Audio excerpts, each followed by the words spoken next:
it's Shannon, and this season we are diving into all things email marketing and why we think it is the best way to grow your business for good in terms of sustainability, consistent revenue, and also being able to live your life off of social media.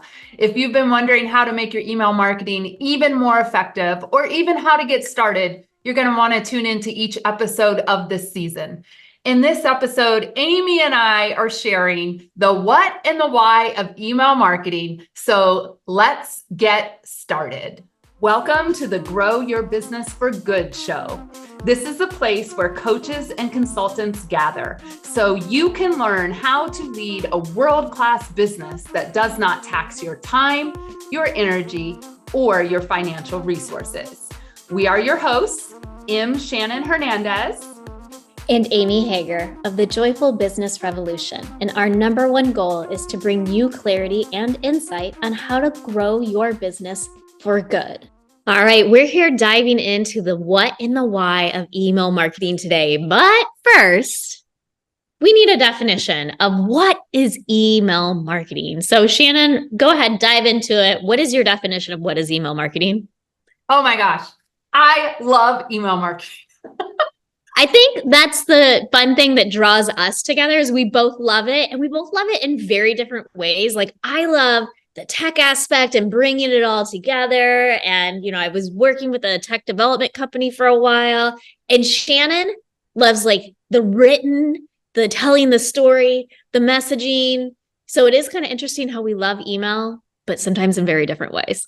Absolutely. So if you're new to email marketing, here's the most basic definition. Okay. And we're going to get into this. We're going to talk about like some great things today on this episode, but email marketing is someone gave you their email and permission for you to communicate with them. Mm-hmm. That is my definition of email marketing.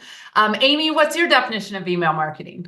Very similar. Someone who provides their email to you because they are interested in what you're saying, and they've given you permission to email them in a large capacity. So you're not just talking one-to-one. You're not going into your inbox, putting their email address and sending them a personal message. You're including them in a larger group where you're sending, I'm going to say mass messaging too, but there's a way to still be very personal when sending mass messaging. Yes. And we're going to talk about that. And I know that this is what has made really, I think, my nervous system calm, y'all, nervous system. All right. It's real. Is knowing that I have always prioritized my email marketing. I know that the people who have opted in to hear from me, I have their trust, I have their permission, and I can rest assured that my email's doing its job. Now, did I know what I was doing all the time? Hell no. I don't think that's reasonable, and I don't think that's honest. But over the last 13 years, I've really poured my heart and soul into my email community. And so the very first thing I want to talk to you about today, and what Amy and I want to share, is the community aspect of email is huge. And we often hear things like, oh, I've got to get more leads on my list, or, oh, I've got to like build this massive list. Well, can we just like step back for a moment and say, I'm a human, you're a human, and the people who are reading our stuff are humans, and we don't need a leads list. We don't need a huge list. What we want is a list of emails and talking to our emails that feel like we're in community. And this is really about you telling great stories, sharing your offers, sharing your brilliance, and serving people up what I will say as great content. So Amy, I know we've talked about this recently of just like making the shift in the industry and leading the way of talking about a community of people and not a list. And wow, is it resonating? Like people are like, whoa, that feels so much better. What kind of feedback have you been hearing on that? Well, so I think a lot of people, one, think that their list has to be huge for them to be valued as a business and as a business owner. And I think that's a bunch of crap. So a lot of times we'll see people are requiring like lists of 5,000 people in order to speak at their summit or be on their podcast. And I really hate, because that's the wrong metric to really be looking at.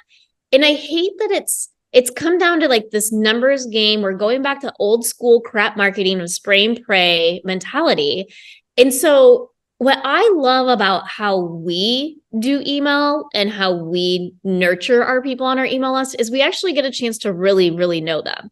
Yes, they are getting our mass emails, they're getting the communications that Shannon is pulling together, but we know these people as well because they respond back to us. They engage in conversation. We're asking them questions one-to-one to really get to know them. So to some people, it's just this arbitrary number that you have to hit in order to be a real business owner.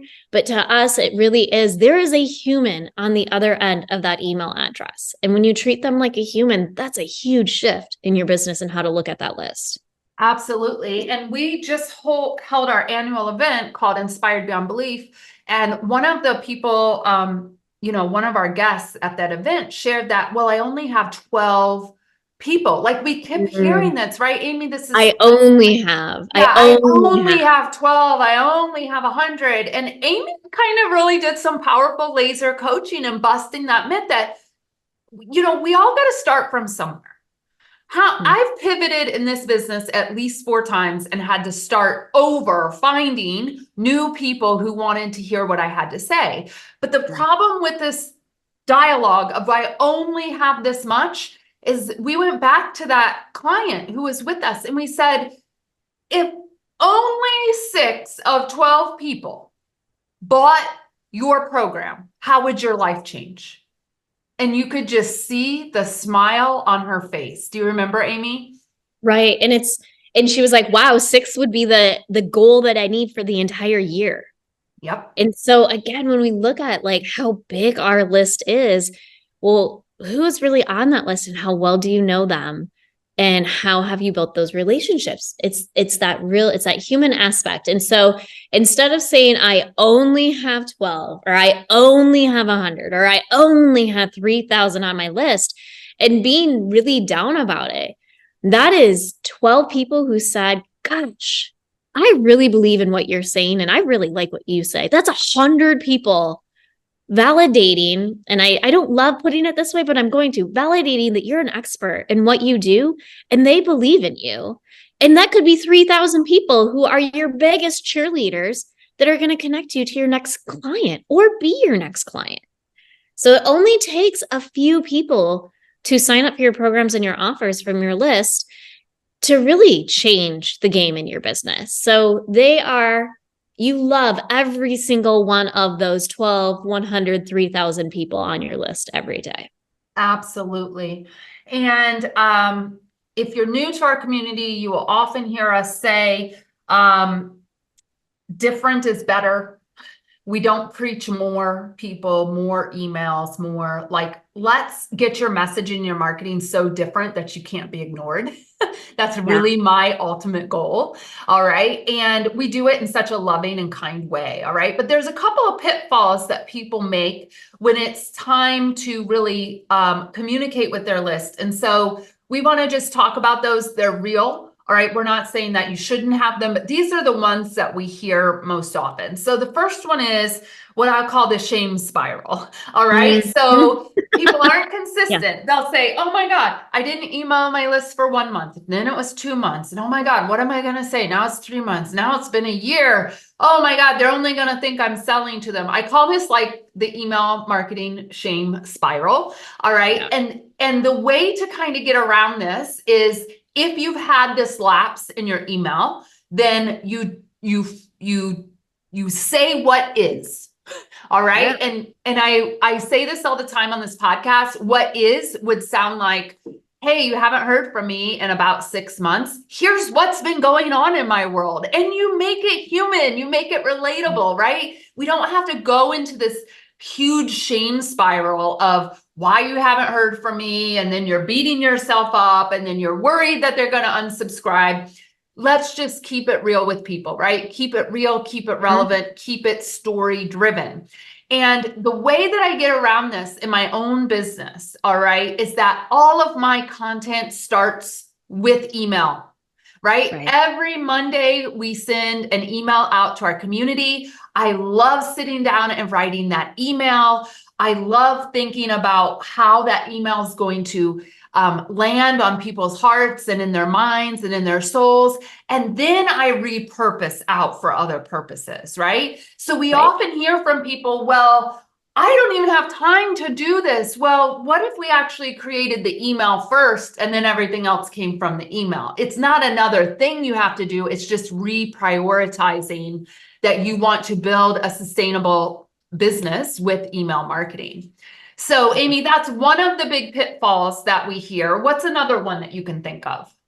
A lot of people really aren't using email as a two-way communication tool. So it ends up just being this silo. And I think I mentioned this earlier where it's a spray and pray. They just send this email out and don't think of it as being a way to engage in a two-way conversation. And so I would challenge you to look at your emails and look at it as a way to be a conversation starter, not just a spray everything you do, everything you're selling, everything that's going on.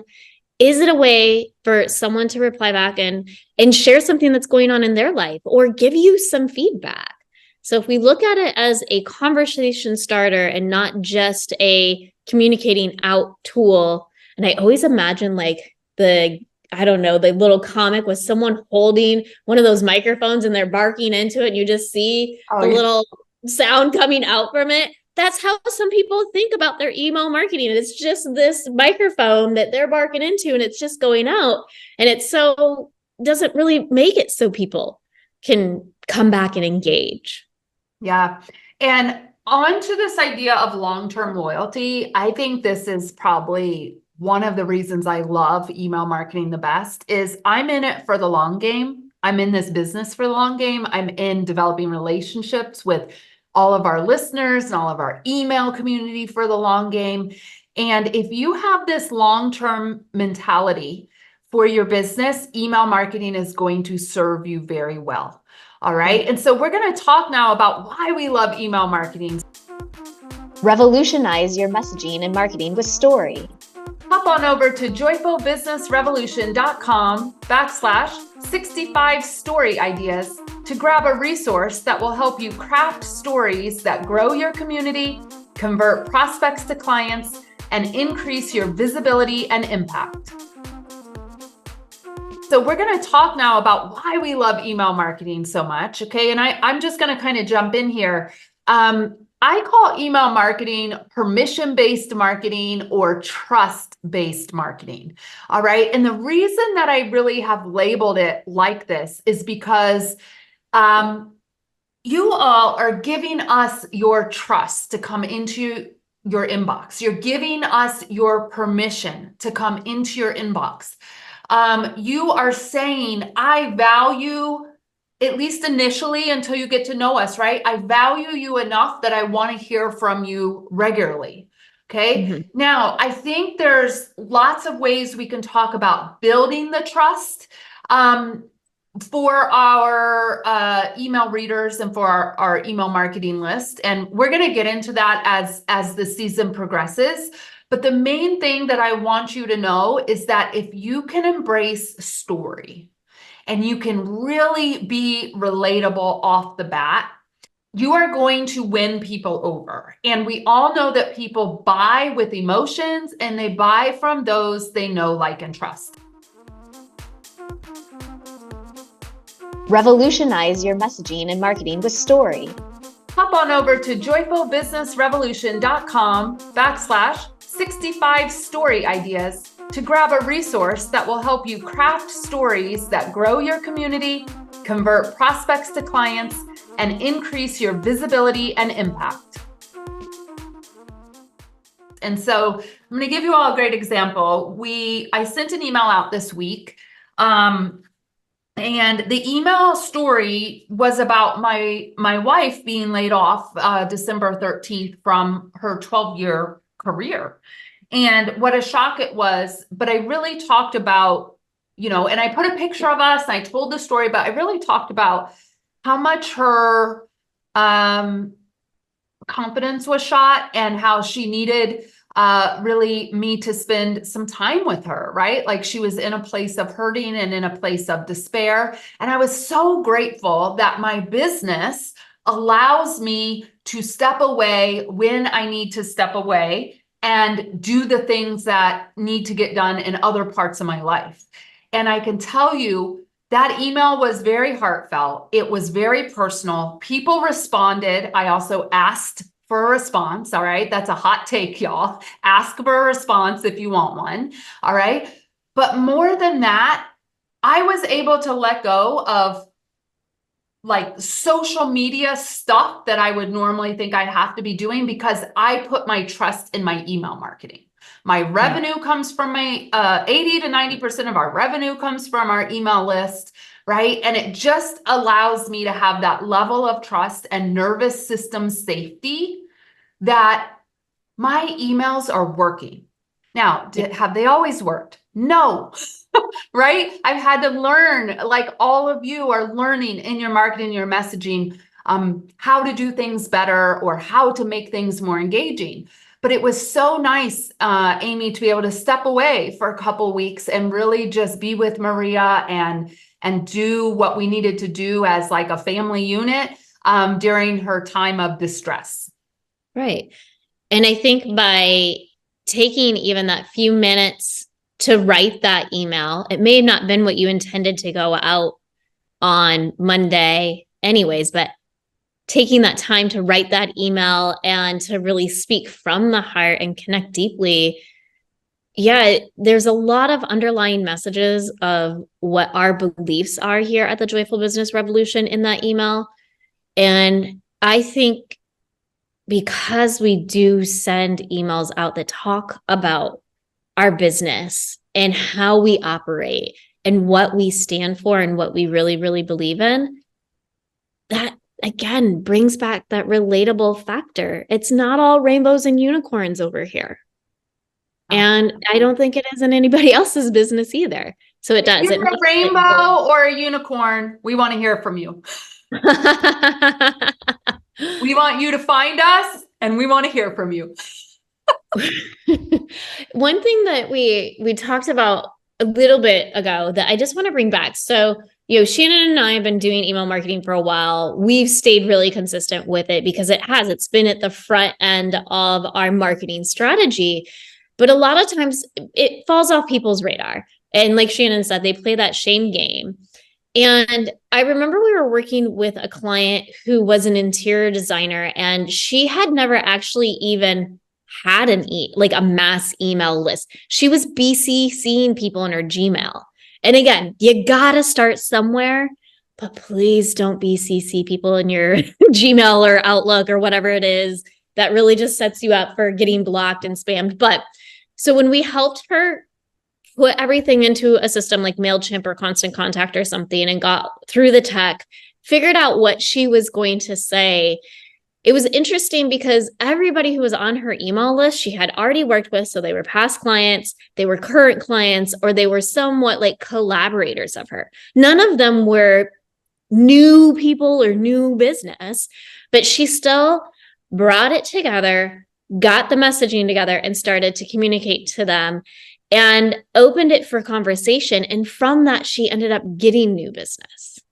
And I think a lot of people think they have to get these new people to their list all the time in order to get new business. Sometimes there's new business within the people who you've already done business with or collaborated with. And going back to Shannon's story about telling that family story, I think the beautiful thing is there's a lot of people who've been on this list for 12 years now. Yes. And they reach out and they feel so deeply connected, even though they'll never hire us. They don't need marketing. They're not our ideal clients, but boy, do they tell a lot of people about us. Absolutely. And it's really interesting that you said that, Amy, because we had people respond and they would said, oh my gosh, I met Maria back in when, or I'm familiar with, I'm really sorry this happened to Maria. And I actually had people say, Can you let me know what kind of work she's looking for? And I'm going to put my feelers out. And y'all, that means the world to people, right? That is the kind of community I want you to have for your email list. Okay. And so just quickly, I want to talk about something called the trust triad. All right. The trust triad is really what we teach in terms of great email marketing or community building through email.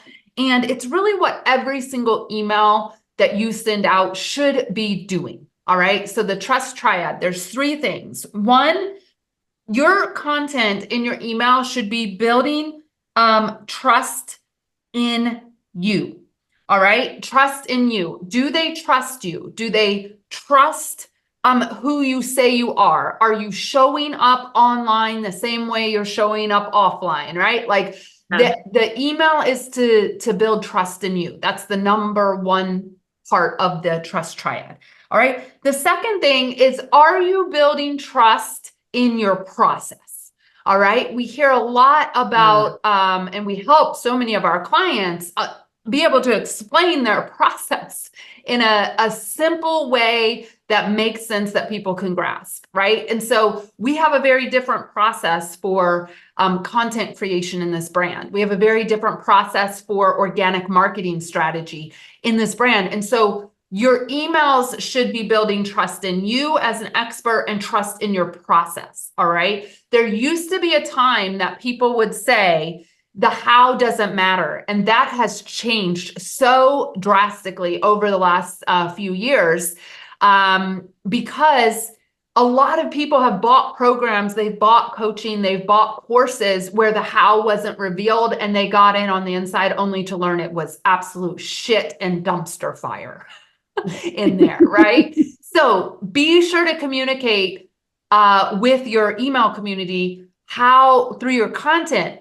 It's building trust in you. It's building trust in your process. And the third one is you are building trust in each reader, right? Until they know that you trust them and they can trust them with the content and the material and whatever it is that you're sending out, they won't buy from you. Right? So how are you positioning your email to not shame people? Number one, how are you positioning your email to tell stories and open up for dialogue? Right? How are you positioning your email content that shares your heart and your soul and your values and what's important to you so that they can feel confident in themselves to invest with you? And this is only the tip of the iceberg because this is only episode 1, y'all. So Amy, I really want to talk about some of the pitfalls of people who have been coming to us who have lost their social media profiles. Oh gosh. Yeah. Well, Shannon was one of them. Shannon got booted off of Facebook a few years ago, bashing Facebook ads and talking about how they don't work. And it was interesting because people either emailed and said, "Hey, Shannon, where are you?" She did have a LinkedIn account. Some people did messenger her over there. And you know, when I hear other people who end up getting kicked off of social media or wanting to be off of social media, let's just say even they want to, they're just like, wow, I'm losing all of my people and all of my community. And again, on a social media platform, you don't own that data. But when you have collected their email address, and again, they've given you permission to email them, they've said, yes, I trust your expertise. Yes, I like you. And yes, I want to hear more from you. And you're building that email list and building those relationships there. It doesn't matter if Facebook goes away. It doesn't matter if Instagram goes down the drain. It doesn't matter if LinkedIn blows up to the universe, right? Like, it doesn't matter where all that goes. Because you have an email list that you communicate to. So you don't lose all of your leads. You don't lose all of your potential clients. You don't lose a way to communicate with people. And so, yeah, a couple of days later, Shannon came back on Facebook and was able to tell the stories of people reaching out to her and emailing her and everything along those lines. And it was a couple of days, but we nothing happened. Nothing stopped in our business because we had an email list and we knew how to reach out to people utilizing that. And it wasn't the end of the world that Yeah. her social media went down. So it's the end of the world, y'all, and the end of your business if you're only using social and not Right. actively growing your email list and your email community. And I'm not an alarmist, but I am going to say this is the number one reason why I believe in email marketing. I Yeah. own the data. I own the contacts. If Facebook, LinkedIn, or anything else disappears, like Amy said, I'm not going to worry too much about it. Will I be sad? Yeah, because I kind of like Facebook. All right. Yeah. But it's not going to destroy my business. All No. right. So that's one of the pitfalls, is losing the social media. And the second pitfall that we want to talk about before we close out today is the number of people coming to us still. And I'm saying this has happened for 2 or 3 years now. Okay. And unfortunately, it's not getting any less prevalent that we're hearing this, but they're being instructed to write 5 to 7 posts a day on social for each platform. A day. 5 to 7 a day. Yeah. So, I know the people in this community, coaches, consultants, experts, service-based business owners, you didn't go in to business to be a social media star, a social media influencer, a popularity contest. And if you have fallen in this trap, even 2 to 3 times a day, right? And you are not getting business from your social media, there's a better way, I promise. And there is a more sustainable way. And we call it email, community, and marketing. Right. And we want to be able to help you do email really well so that you can live your life outside of social and run your business on your own terms and on your own timelines. And I think that is really the most important thing I want people to take away from today's episode. I love it.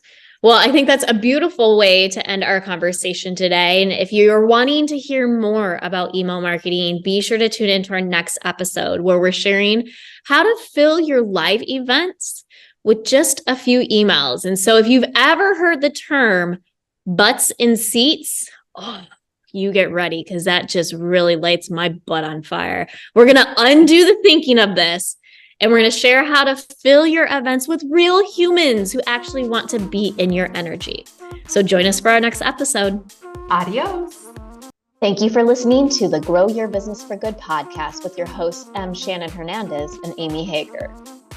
Come on over to the joyful side of business and marketing. Go to www.joyfulbusinessrevolution.com and remember our mantra: if it ain't joyful, we ain't doing that shit. If you haven't done so already, please subscribe to this show, leave a review, and spread the good news with other coaches and consultants. Adios.